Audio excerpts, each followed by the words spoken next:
মানুষ যখন তার অপরাধে দণ্ড ভোগ করে তখন হতে পারে সেই ন্যায় বিচারে তার মনে কষ্ট হয়। প্রশ্ন ওঠে তার হৃদয়ে যে যখন সে অপরাধ করেছিল তখন সে ভিন্ন ব্যক্তি ছিল, তারপর সে অনেক অনেক অনুতাপ করেছে, নিজেকে এত পরিবর্তন করেছে, তবু সে দণ্ড কেন পাবে? কিন্তু যেখানে আঘাত আছে সেখানে প্রত্যাঘাতও থাকবে। যেমন কর্ম তেমনি ফল। যদি কাউকে স্নেহ দাও তবে সুখ লাভ হবে, যদি কাউকে হত্যা করো তবে মৃত্যুদণ্ড পাবে। যেমন কার্য তেমনি ন্যায় হয়। তবে কি প্রায়শ্চিত্ত বা অনুতাপের কোনো মূল্য নেই? আছে, অবশ্যই মূল্য আছে।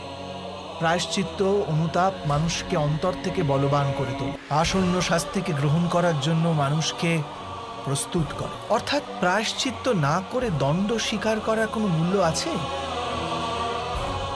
স্বয়ং বিচার করুন।